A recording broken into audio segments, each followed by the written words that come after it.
मिलिए सबसे बड़ी खबर से। छोटे शहर की बड़ी कहानियां। हमने वो देखा जो अनकहा है। अब खबर आपकी उंगलियों पर। खबरों से परे, हर खबर पर हमारा नजरिया।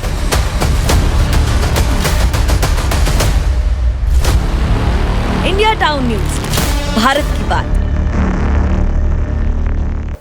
बड़ी खबर आ रही है भूपेश बघेल को लेकर। लोकसभा चुनाव के पहले छत्तीसगढ़ के पूर्व मुख्यमंत्री भूपेश बघेल की मुश्किलें बढ़ गई हैं। आ रही है जानकारी के अनुसार, आपको बता दें, महादेव बैटिंग ऐप मामले में उनके खिलाफ एफआईआर दर्ज की गई है। भूपेश बघेल के खिलाफ पुलिस ने धोखाधड़ी, आपराधिक साजिश, विश्वासघात और जालसाजी से संबंधित विभिन्न धाराओं और भ्रष्टाचार निवारण अधिनियम की धारा 7 और 11 के तहत एफआईआर दर्ज की है, जिसमें भूपेश बघेल के अलावा महादेव बैटिंग ऐप के प्रमोटर सौरभ चंद्राकर और रवि उप्पल समेत 16 अन्य लोगों का नाम भी शामिल है। इस मामले पर सीधे जुड़ते हैं हमारे साथ इंडिया टाउन न्यूज के संपादक मयंक तिवारी फोन लाइन पर है। उनसे हम बातचीत करेंगे और जानकारियां लेंगे।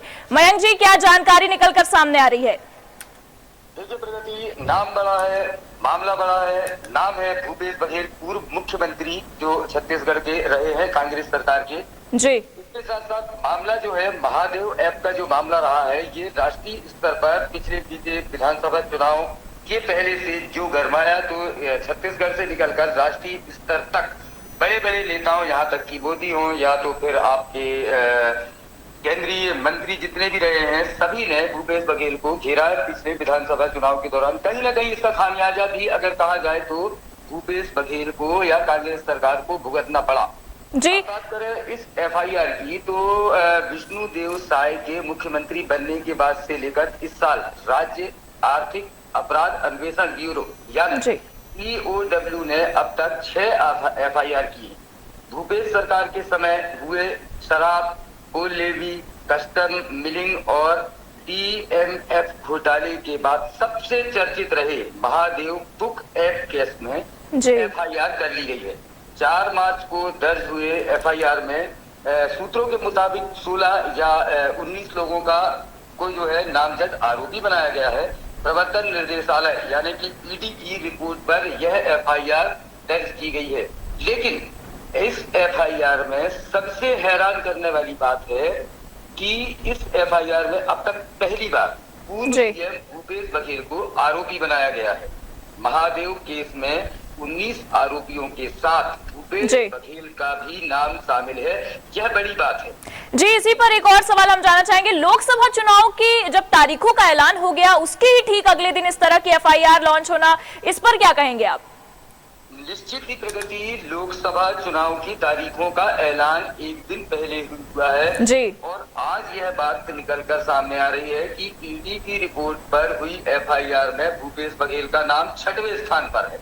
महादेव ऐप जो बुक था, ऐप चलाने वाले 5 लोगों में प्रमुख जो रहे हैं रवि उप्पल, शुभम सोनी, चंद्रभूषण वर्मा, असीम दास और सतीश चंद्राकर के बाद भूपेश बघेल का नाम आना, वो भी लोकसभा चुनावों की तारीखों के ऐलान के बाद, निश्चित ही इससे भूपेश बघेल की मुश्किलें कम नहीं होने वाली और बढ़ेंगी, क्योंकि राजनांदगांव से वे प्रत्याशी हैं। जी बिल्कुल, हॉट सीट कही जा रही है, क्योंकि यहाँ पर जो संतोष पांडे हैं, वर्तमान सांसद हैं, उनके मुकाबले कांग्रेस ने सबसे बड़ा चेहरा अगर कांग्रेस का कहा जाए तो वह है भूपेश बघेल, जिन्हें यहाँ पर उतारा है। जी। अगर उनका नाम आता है तो निश्चित ही आप ये समझिए कि मुश्किलें उनकी बढ़ी है। EOW ने भूपेश बघेल पर महादेव बुक ऐप के प्रमोटर के ऑनलाइन बैटिंग ऐप के इस आपराधिक कृत्य के खिलाफ वैधानिक कार्यवाही रोकने के लिए संरक्षण देने का आरोप लगाया है। एफआईआर में साफ साफ प्रगति आपको बताना चाहूँ, इस बात का जिक्र है कि प्रमोटर्स को विभिन्न पुलिस व प्रशासनिक अधिकारियों और प्रभावशाली राजनीतिक व्यक्तियों का संरक्षण मिला हुआ था। उसके एवज में प्रगति आपको बताना चाहूंगा, कहा गया है कि अधिकारियों और राजनीतिक व्यक्तियों को नियमित तौर पर प्रोटेक्शन मनी के रूप में भारी राशि दी गई है। इस अवैध राशि की व्यवस्था और वितरण के लिए हवाला ऑपरेटरों का इस्तेमाल जो है प्रगति किया जाता था।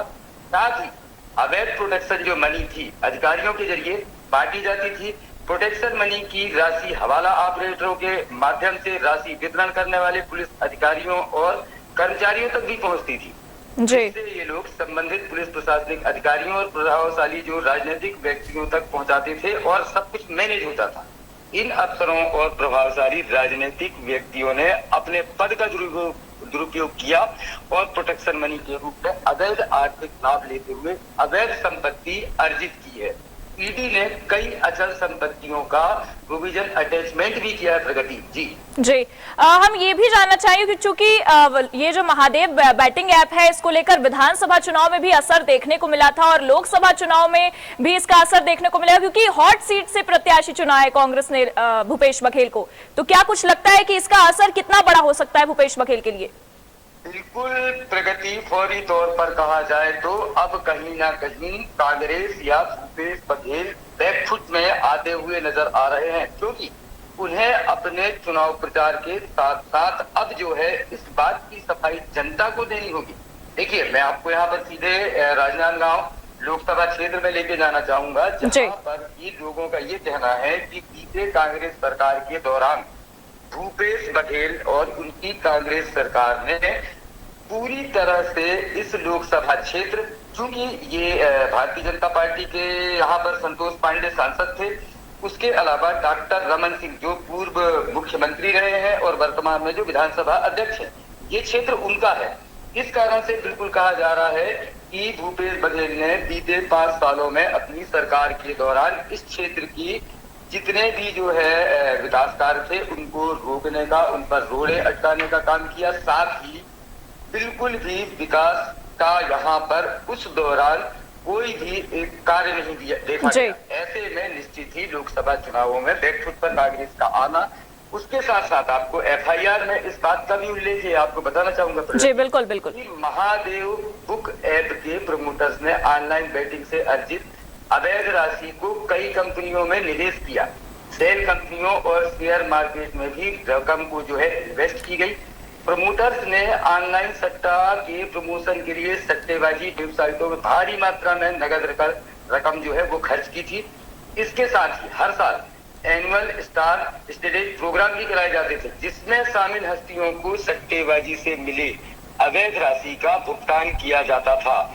इस एफआईआर में ईओडब्ल्यू ने भूपेश बघेल के अलावा रवि उप्पल, शुभम सोनी, चंद्रभूषण वर्मा, असीम दास, सतीश चंद्राकर, नीतीश दीवान, सौरभ चंद्राकर, अनिल अग्रवाल, विकास छपारिया, रोहित गुलाटी, विशाल आहूजा, धीरज आहूजा, अनिल दम्मानी, सुनील दम्मानी, भीम सिंह यादव, हरिशंकर तिबरवाल, सुरेंद्र बागड़ी और सूरज चोखानी को आरोपी बनाया है, जिसमें भूपेश बघेल का नाम 6ठे स्थान पर है। प्रगति जी, हम ये भी जानना चाहेंगे भूपेश बघेल पर पुलिस ने किस तरह के आरोप लगाए हैं महादेव बैटिंग ऐप को लेकर और किन किन धाराओं के तहत एफआईआर दर्ज कराई गई है?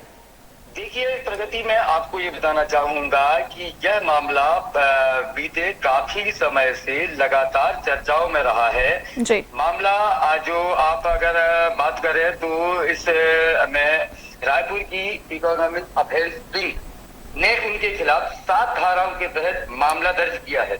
अभी जो सूत्रों से जानकारी मिल रही है उसके मुताबिक रायपुर की आर्थिक अपराध शाखा ने महादेव ऐप मामले में छत्तीसगढ़ के पूर्व सीएम भूपेश बघेल और अन्य के खिलाफ एफआईआर जो दर्ज की है।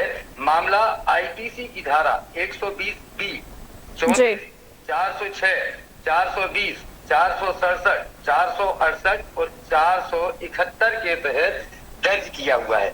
ये मामला इसीलिए भी और गंभीर हो जाता है प्रगति, क्योंकि जब भी ये भूपेश बघेल लड़ाई लड़ते रहे हैं अपने विपक्षी नेताओं से, तो उनके निशाने पर सीधे सीधे प्रधानमंत्री नरेंद्र मोदी ही हुआ करते। बिल्कुल बिल्कुल। स्थानीय नेताओं को उन्होंने कभी भी जो है किसी उस तरीके से नहीं घेरा, जबकि जिस तरह से वो नरेंद्र मोदी से सीधे सीधे जो है घेरने का उनको काम किया करते थे या उन पर आरोप लगाते थे। ऐसे में भारतीय जनता पार्टी कहीं ना कहीं इस पूरे मामले को, हालांकि अभी तो सूत्रों के मुताबिक जो खबर आ रही है जी। और भूपेश बघेल का भी जो कहा जा रहा है कि रायपुर में 6 बजे जो है वो प्रेस कॉन्फ्रेंस लेंगे जी। और इसके बाद जो है जो भी अगली बातें सामने आएंगी वो एक अलग बात है। लेकिन आपने जो कहा चुनाव प्रचार की, जो आपने काफी महत्वपूर्ण बात की है कि इस लोकसभा चुनाव में कितना फर्क पड़ेगा, तो निश्चित ही प्रगति जी। अब एक नए सिरे से रणनीति भारतीय जनता पार्टी बनाएगी, क्योंकि अब वो आक्रामक और मुखर होकर के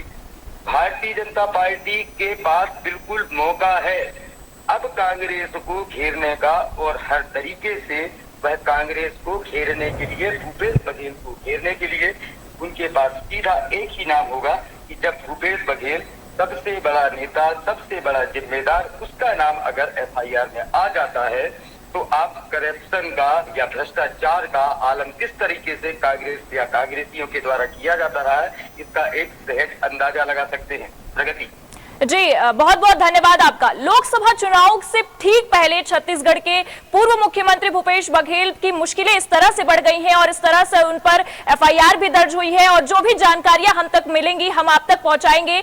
चलिए बढ़ते हैं अगली खबर की ओर।